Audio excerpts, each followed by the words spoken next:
प्रहलाद जोशी के घर से निकले भाजपा नेता गजेंद्र सिंह शेखावत, अर्जुन मेघवाल निकले हैं प्रहलाद जोशी के आवास से, क्योंकि आज मंत्रणा का दौर चला। कई घंटों तक मंत्रणा की गई, बैठक आज हुई है और इसके बाद इंतजार है कि अब बीजेपी की ओर से अंतिम सूची कब जारी की जाती है। इससे पहले बीजेपी 2 सूचियां जारी कर चुकी है।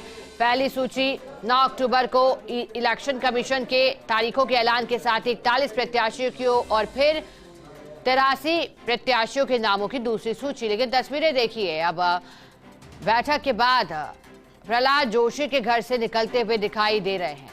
हालांकि इससे पहले कोर कमेटी की बैठक हुई थी और कल भी बैठक हुई थी। इसके बाद प्रहलाद जोशी के आवास पर एक और बैठक और जेपी नड्डा के आवास पर भी कल एक बैठक हुई थी, क्योंकि अब ये उम्मीद है कि जल्द ही सूची सामने आ सकती है।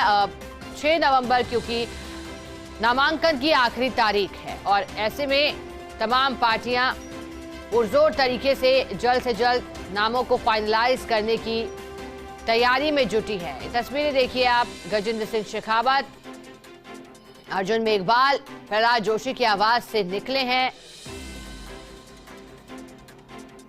देखने लायक रहेगा पहली और दूसरी सूची। जिस तरह से पहली सूची प्रयोगों वाली थी, लेकिन दूसरी सूची में दिग्गजों को मैदान में उतारा गया था, विश्वास पात्रियों को मैदान में उतारा गया था। हालांकि आमूलचूल परिवर्तन दूसरी सूची में भी देखे गए थे जब बदलाव किया गया था। लेकिन पहली सूची चौंकाने वाली बीजेपी की थी, क्योंकि पहली सूची में 7 सांसदों को मैदान में उतारा गया था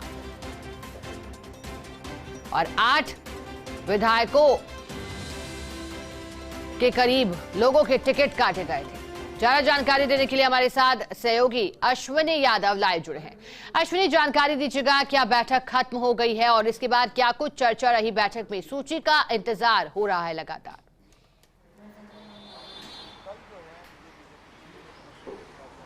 देखिए, सीईसी की बैठक के बाद सीधे तौर पर सभी जो कोर कमेटी के लोग थे राजस्थान से प्रहलाद जोशी के घर पहुंचे थे और करीब 8:15 बजे बाद ये बैठक शुरू हुई। तब से लगातार बैठक हुई, कई मुद्दों को लेकर चर्चा हुई है। अब बैठक खत्म हो गई है। हालांकि गजेंद्र सिंह आधा घंटे पहले यहां से निकल गए थे और अभी अरुण सिंह, अर्जुन मेघवाल और संगठन महामंत्री चंद्रशेखर जो हैं वो अभी निकले हैं। बैठक खत्म हो गई है। खास तौर पर उन मुद्दों पर चर्चा हुई है जो कि राजस्थान में कैसे प्रचार प्रसार करना है, कहाँ बड़ी सभाएं होंगी, किन इलाकों में बड़ी सभाओं को रखा जाएगा, किस इलाके में कौन से बड़े नेता को भेजा जाएगा, इन सब बातों को लेकर चर्चा हुई है। खास तौर पर सीईसी में जो 7-8 नाम बताए जा रहे थे जिन पर कोई मामला अटका है, उनको लेकर भी इस बैठक में चर्चा हुई है। जी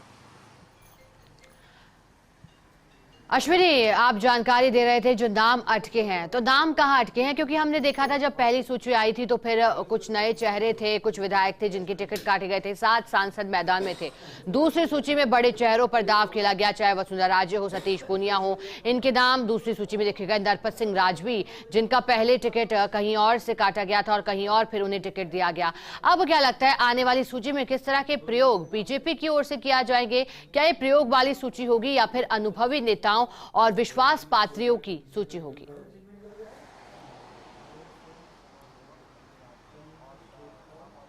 देखिए, पहली सूची में सांसदों को उतारा गया था, उसके बाद भाजपा को विरोध का सामना करना पड़ा। दूसरी सूची में जिस तरह नरपत सिंह राजवी को टिकट दिया, साफ तौर पर दिखा रहा था कि मैनेजमेंट किया गया है। अब जो सूची आनी है उस सूची में युवाओं, महिलाओं को प्रतिनिधित्व मिलेगा। साफ तौर पर जो आज बैठक हुई है उसमें भी इस बात को लेकर चर्चा थी, सीईसी की बैठक में भी इस बात को रखा गया था। जो कुछ सीटें ऐसी हैं जो फंसी हुई सीटें कह सकते हैं, कोई कहीं सीट पे कोई उस क्षेत्र का नेता उसको टिकट दिलाना चाहता है, लेकिन दूसरे लोग चाहते हैं कि इसको ना किसी और को टिकट दिया जाए। ऐसे कुछ सीटें थी जिनको लेकर चर्चा की गई है। अब इंतज़ार इस बात का है कि भाजपा की सूची आए। 76 नाम हैं वो अभी घोषित होने हैं, तो आज देर तक सूची आने की बात थी, लेकिन इन बैठकों के दौरान सूची टली। अब संभावित ये है कि कल ही ये सूची आएगी। कल इस सूची में हालांकि माना जा रहा है कि पूरे 76 नाम नहीं होंगे, कम नाम होंगे, कुछ नामों को रोक लिया जाएगा जो दोबारा हो। हालांकि इसमें एक बात और भी है कि जैसे 2 लोग आज भाजपा ज्वाइन कर पाए, उनका नाम होल्ड करने की बात सामने आ रही थी कि उनको होल्ड करा जाएगा और लास्ट की सूची में उनको नाम दिया जाए। कई बार ऐसा भी होता है कि कुछ घंटे पहले भाजपा ज्वाइन की और उसके बाद पहले ही सूची में उनको नाम दे दिया गया। तो भाजपा 2 सूचियां निकाले, उसमें एक सूची एक बड़ी सूची होगी, दूसरी जो सूची आएगी, जो लास्ट सूची हो सकती है, वो एक छोटी सूची होगी। तो सबका इंतजार इस पे होगा, लेकिन ये कल होगा, कल ये सूची आएगी। राजस्थान भर से मीडिया के फ़ोन हों, अपने नेताओं के फ़ोन हों, भाजपा के दिल्ली में बैठे नेताओं के फ़ोन हों, जमकर घनघना रहे हैं और सभी पूछ रहे हैं कि उनके टिकट का क्या हुआ या वहाँ से कौन संभावित उम्मीदवार है जिसका टिकट फाइनल होने जा रहा है। जिस तरह फर्स्ट इंडिया ने कुछ नाम दिखाए, उसको लेकर भी लोग उत्साहित हैं और राजस्थान भर में कई स्थान ऐसे भी हैं जहाँ लोगों ने खूब पटाखे चलाए हैं। दिल्ली से कुछ नेताओं के पास फ़ोन गए, उनसे कुछ और जानकारियां मांगी गई तो उन्होंने मान लिया है कि उनका टिकट अब फाइनल होने जा रहा है। तो उन्होंने मानसिक रूप से तैयारी शुरू कर दी है और पटाखे भी चलाए हैं।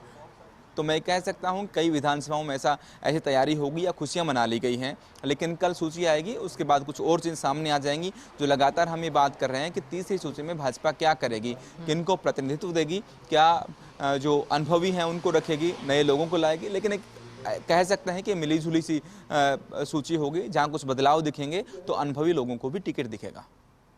अश्विनी, एक और जानकारी दीजिएगा, क्या ये अंतिम सूची होगी या फिर अभी भी टुकड़ों में सूची जारी की जाएगी? क्योंकि बीजेपी की अगर सूची को देखें तो एक साथ ही 41 उम्मीदवार, फिर उसके बाद 83 सीटों पर प्रत्याशियों के नामों का ऐलान किया गया था।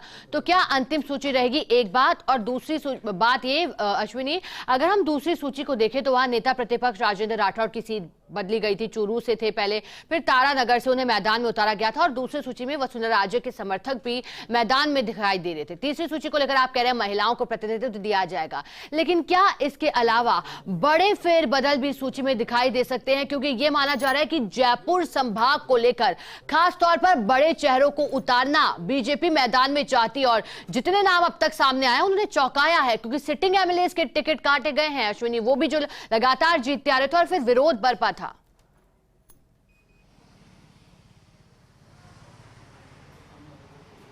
देखिए, पहली बात तो ये कि भाजपा जो सूची जारी करेगी, लगता है कि एक सूची नहीं होगी, 2 सूचियां कम से कम होंगी। इसमें एक पहले एक सूची जो जारी होगी जो बड़ी सूची होगी और दूसरी जो सूची जारी होगी वो छोटी होगी।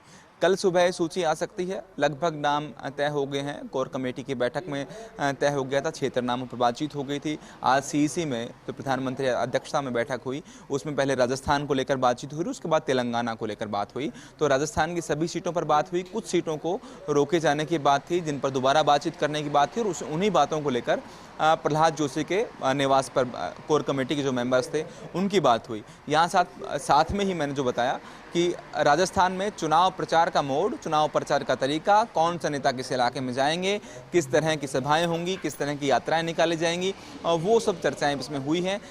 एक साथ में दूसरी बात कि नामांकन रैलियां हो रही हैं। जिस तरह आज तिजारा में यूपी के मुख्यमंत्री ने नामांकन रैली में भाग लिया, इस तरह कौन कौन से इलाके में कौन से बड़े नेता नामांकन रैली के दौरान रैलियां कर सकते हैं ताकि भाजपा का माहौल बन सके, इन सब मामलों में चर्चा हुई है। जहां तक टिकट काटने की, बदलने की और बड़े चेहरों की बात है, वो निश्चित तौर पर इसमें दिखेगा। जो सूची आएगी उसमें साफ तौर पर दिखेगा कि भाजपा में कई बड़े फैसले लिए गए हैं। हालांकि अलग अलग इलाकों में राजस्थान में जो बड़े नेता हैं उनको इग्नोर नहीं करेंगे, उनकी भी इस जो सूची में जो सूची आएगी उनकी चलती हुई दिखेगी कि वो लोग अपने लोगों को टिकट दिला पाए। बिल्कुल अश्विनी, और लगातार इंतजार भी हो रहा है। शुक्रिया आपका साथ जुड़ने के लिए और जान